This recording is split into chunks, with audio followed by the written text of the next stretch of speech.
అన్నా మన గోమాతకి ఈ ఆహారాలు తినిపిస్తే మనకి ఉన్న కష్టాల నుంచి బయటపడతాం. గోమాతకి ఏ ఆహారం తినిపిస్తే ఎటువంటి కష్టాల నుంచి తొలగిపోతాయో అనేది తెలుసుకుందాం. బెండకాయలు. బెండకాయలు గోమాతకి తినిపిస్తే ఉద్యోగ ప్రాప్తి.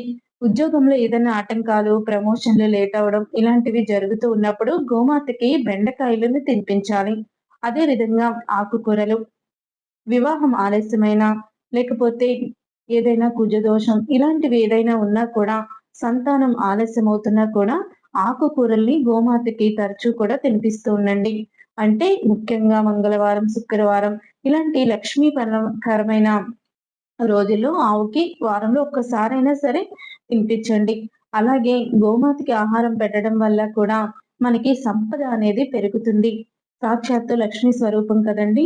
మనకి సంపదలకి దేవత లక్ష్మీదేవికి కూడా ఆవంటే చాలా ప్రీతికరం.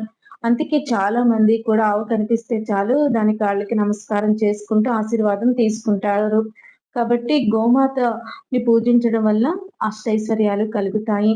అదే విధంగా జాతకంలో ఎవరికైతే గురుబలం తక్కువగా ఉందో అలాంటి వాళ్ళు గురువారం రోజున పచ్చి శనగలను ముందు రోజే నానబెట్టుకొని వాటిని పచ్చి శనగల్లో బెల్లం కలిపి ఆవుకి ఆహారంగా తినిపించండి.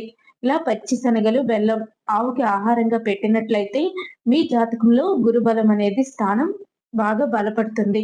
గురుబలం బలంగా ఉంటే మీరు అనుకున్న పనులు సాధిస్తారు. మీకున్న కష్టాల నుంచి మీరు తప్పకుండా బయటపడతారు. అంత ఎఫెక్టివ్‌గా ఈ రెమెడీ అయితే పనిచేస్తుంది. అదే విధంగా గోమాత కాలి కింద మట్టి కూడా మనకి ఎంతో అదృష్టాన్ని తీసుకొస్తుంది.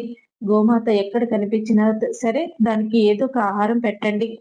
అలాగే మీరు సంపాదించే సంపాదనలో నెలకొకసారి గోమాతకి ఏదైనా ఆహార రూపంలో గోశాలలు ఉంటాయి కదండీ! గోశాలలకి ఆహార నిమిత్తం మీకు తోచినంత మీకు ఎంత తోస్తే అంత 500, 1000 గోశాలలకి విరాళంగా ఇవ్వండి. ఇలా చేస్తే మీకు తప్పకుండా మీకున్న ఆర్థిక సమస్యలు తొలగిపోతాయి. లక్ష్మీదేవి అనుగ్రహంతో మీరు కోట్లకి పడగలెత్తుతారు. మరి ఈ వీడియో మీకు నచ్చిందా ఫ్రెండ్స్? మరి గోమాతకి ఎటువంటి ఆహారం తినిపిస్తే గురుబలం పెరుగుతుందో తెలుసుకున్నారు కదా! ఈ వీడియో మీకు నచ్చితే తప్పకుండా లైక్ చేసి ఛానెల్‌ని సబ్స్క్రైబ్ చేసుకొని పక్కనే ఉన్న గంట సింబల్‌పై ఆల్ అని క్లిక్ చేయండి.